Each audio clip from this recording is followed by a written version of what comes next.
I would like to know a little more about the Ahmadi sect, because I only know that they believe that your Prophet Muhammad is not the last prophet to come. And so could you please tell me a little bit more about them?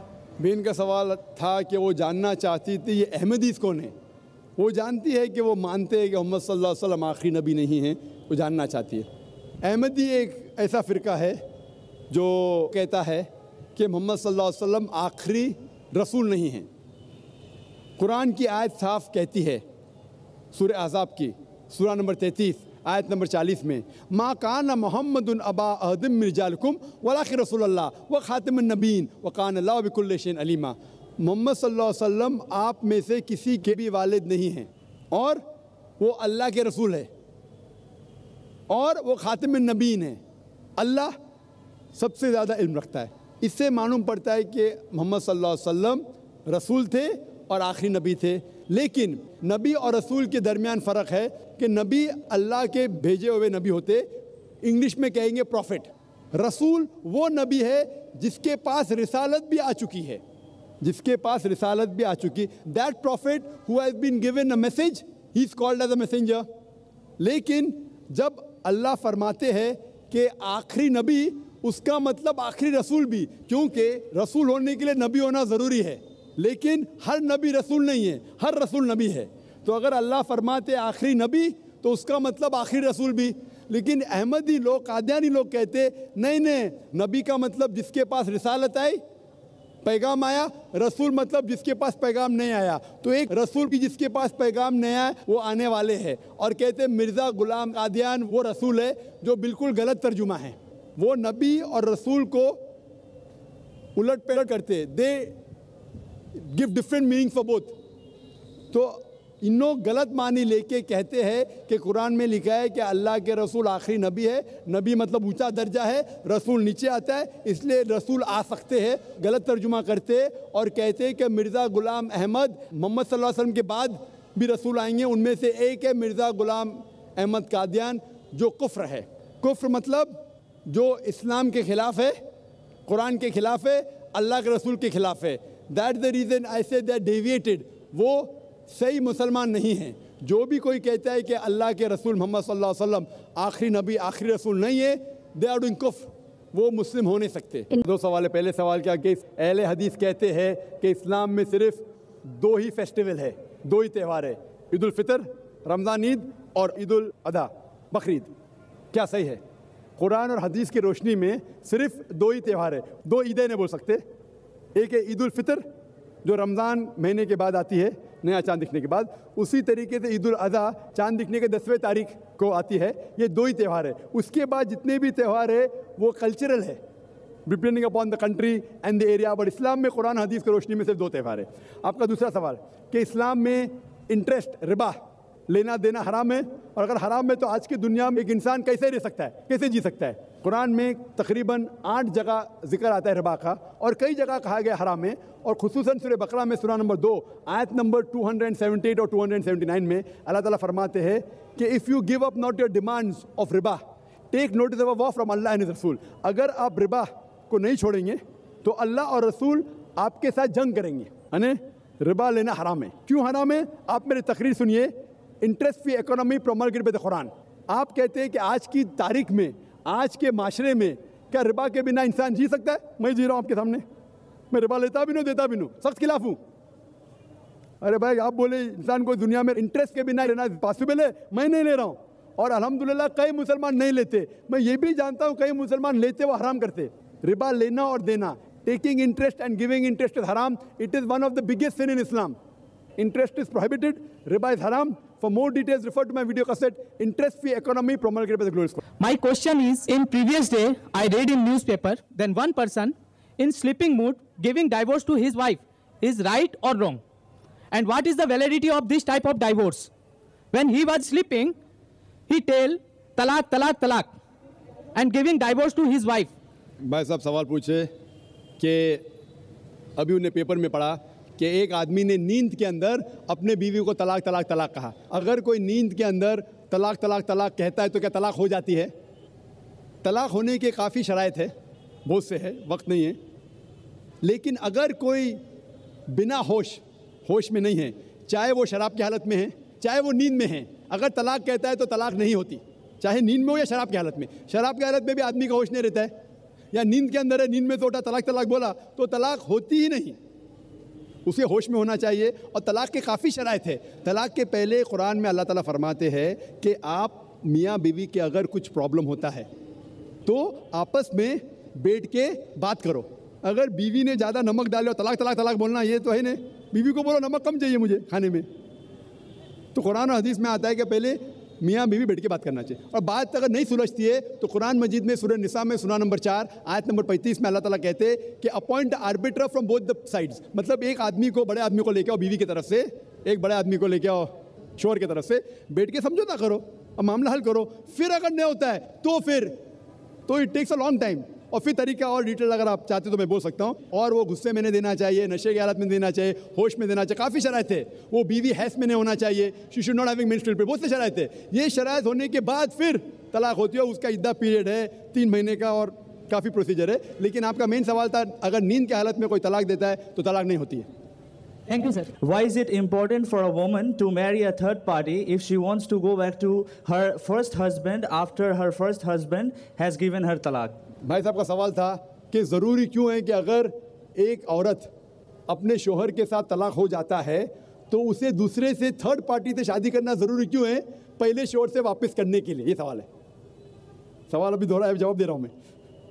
ये लोगों को गलतफहमी है कि अगर मियाँ बीवी का तलाक होता है और अगर वो फिर से शादी करना चाहते हैं, ये गलतफहमी है लोगों की कि उसको तीसरे से शादी करना फ़र्ज़ है।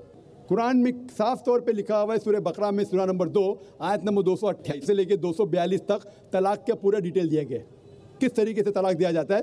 पहले मैंने कहा था कि आपस में समझौता होना चाहिए, नहीं होता है तो गेट एन आर्बिटर, एक बड़े को बुलाओ, शोहर की तरफ से बीवी की तरफ से समझौता करो, नहीं होता है तो तलाक बोलने के बाद इद्दत के 3 माह है।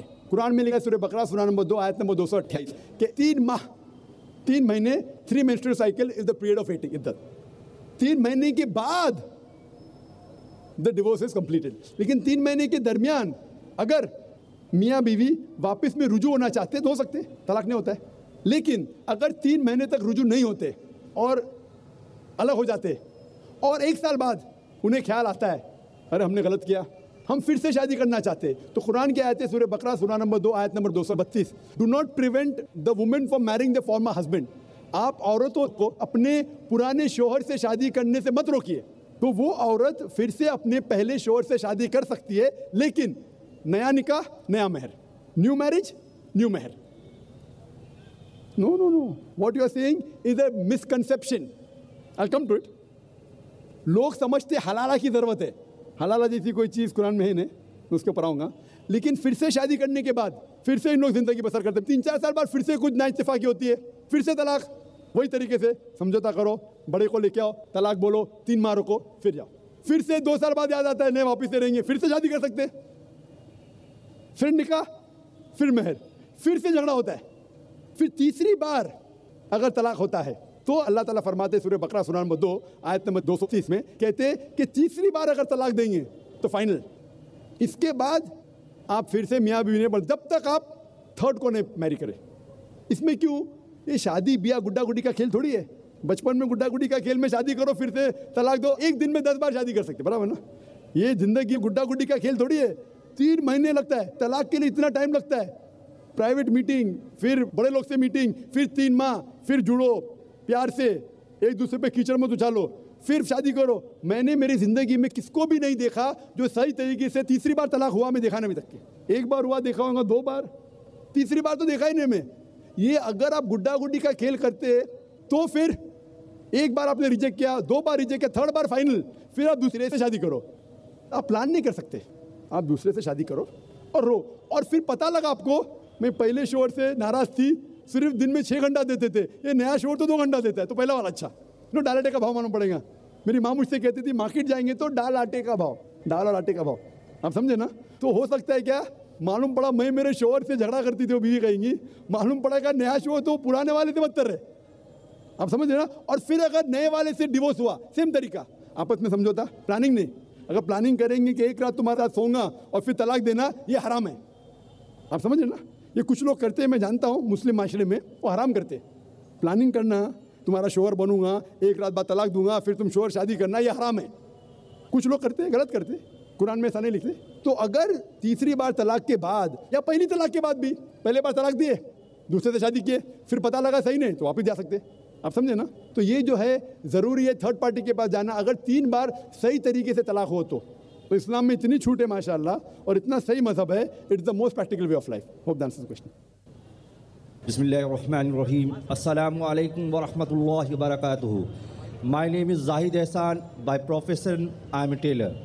My question is Muslim woman is liable for the maintenance long life after divorce? भाई साहब का सवाल है कि इस्लाम में ख़वातीन को तलाक के बाद, डिवोर्स के बाद लाइफ लॉन्ग मेंटेनेंस मिलता है क्या? इस्लाम में जो हुकूक है ख़वातीन के, वो अल्हम्दुलिल्लाह इतने अच्छे हैं कि तुम्हारे लाइफ लॉन्ग मेंटेनेंस अच्छे। इंडियन लॉ में लाइफ लॉन्ग मेंटेनेंस है। कुछ साल पहले कितना देते थे? 400-500 रुपये, और कितना अभी ज़रा बढ़ गया होगा। वो क्या है? इस्लाम में महर है। महर मतलब शादी के टाइम पे ही महर मुकर्रर कर सकते। कुरान की आयत है कि आप सोने का पार्ट भी दे सकते। कौन से इंडियन कोर्ट में सोने का पार्ट देते? Life long maintenance. तो इस्लाम के अंदर महर है। महर की कई वजह हो सकती है। वो महर लेके अपने वालिदैन को दे सकती है, अपने लिए फ्यूचर की रह सकती है, तलाक के बाद काम आ सकता है। लेकिन जब तलाक होता है तो इद्दत के दरमियान जो 3 माह है उसका मेंटेनेंस शोहर देता है। अगर माँ पेट से है तो जब तक वो बच्चा जन्म देती है उस टाइम तक उसका मेंटेनेंस भी होता है। और अगर बीवी के पास बच्चे हैं तो जब तक बच्चा बालिग होता है उस टाइम तक बच्चे का मेंटेनेंस शोहर देगा। लेकिन लाइफ लॉन्ग क्यों नहीं? क्योंकि इस्लाम में महर तो उसका है, वो महर कुछ भी पूछ सकती है, अगर कम पूछी तो उसकी गलती, महर तो मिल गया है। क्योंकि डिवोर्स होने के बाद औरत वापस से नई शादी कर सकती। उसके बाद अल्लाह के रसूल कहते हैं कि सबसे बेहतरीन वो चैरिटी में जो माँ बाप अपनी डिवोर्स बेटी को अच्छे से देखभाल करते। तो माँ बाप देखभाल कर सकते, भाई कर सकता है, भाई ने करा तो माशरा करेगा, माशरा ने करे तो इस्लामिक स्टेट करेंगे। और अगर कहेंगे कि शोहर को देना चाहिए तो मुझे एक नया लेक्चर देने पड़ेगा, मेन्स राइट्स इन इस्लाम, आदमी के हुकूक।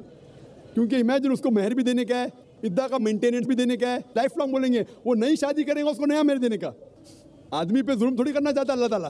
तो आदमी जब महर दिया, अगर डिवोर्स हो गया, औरत का तो इतने ख्याल रखने वाले लोग हैं, बाप है, भाई है या बेटे है, माशरा है, वो नई शादी कर सकती, उसका नया शौक उसको दूसरा महर देगा। ये आदमी जो डिवोर्स हो गया वो जब नई शादी करेगा उसको नया महर देने का, तो नया महर देने का, पुराने बीवी को मेंटेन करने का, तो मुझे नया लेक्चर देने पड़ेगा, मेन्स राइट्स इन इस्लाम, आदमी के हुकूक। तो अल्लाह ताला जस्ट है, बराबर है, औरत ऊंची नहीं है आदमी से।